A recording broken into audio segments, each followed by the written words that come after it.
izin memperkenalkan diri. Nama saya Nadiawati dengan NIM 2214206 dari 3A Perbankan Syariah. Kini saya akan menjelaskan tentang hukum pidana perdata dan hukum pidana.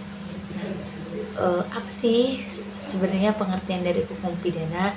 Dikutip dari buku Prinsip-Prinsip Hukum Pidana 2014 karya Edi-O.S. Arij Mulyanto, mendefinisikan hukum pidana sebagai bagian dari keseluruhan hukum yang berlaku di suatu negara.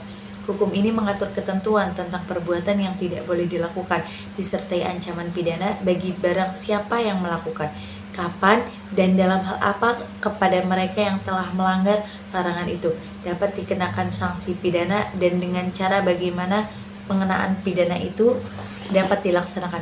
Sementara itu, menurut Pengantar Hukum Indonesia 2016 karya Dwitya Stuti DKK, sumber hukum pidana terbagi menjadi dua, yakni sumber tertulis dan tidak tertulis. Di sini sumber hukum pidana tertulis. Nah, ada juga pengertiannya. Apa sih pengertian dari hukum pidana tertulis? Hukum pidana tertulis adalah peraturan hukum pidana yang dikeluarkan oleh lembaga negara pembuat peraturan. Di Indonesia ini, untuk saat ini sumber hukum tertulis yang paling utama adalah Kitab Undang-Undang Hukum Pidana atau KUHP. KUHP sendiri terdapat 3 buku, meliputi buku 1 tentang ketentuan umum pasal 1 sampai 103, buku 2 tentang kejahatan pasal 104 sampai 488, buku ketiga tentang pelanggaran pasal 489 sampai 569. Adapun pada 2026 mendatang, Indonesia mulai akan menerapkan Undang-Undang Nomor 1 Tahun 2023 tentang KUHP alias KUHP baru. Juga di sini apa sih pengertian hukum pidana tidak tertulis? Hukum pidana tidak tertulis adalah kebiasaan-kebiasaan yang berlaku dalam masyarakat tertentu dan menjadi suatu hukum pidana adat.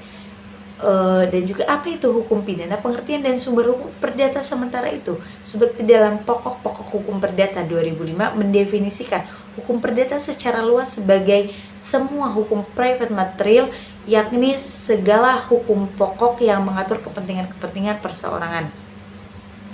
Di sini juga terakhir pembahasan tentang hukum dagang. Apa sih yang dimaksud dengan hukum dagang? Adalah serangkaian norma yang timbul khusus dalam dunia atau kegiatan perusahaan.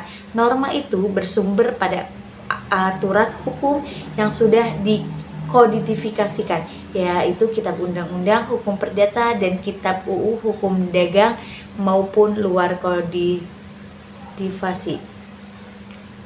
Dan juga yang terakhir, tujuan dan fungsi hukum perdagangan. 1. Menjamin fungsinya keamanan mekanisme pasar secara efisien dan lancar.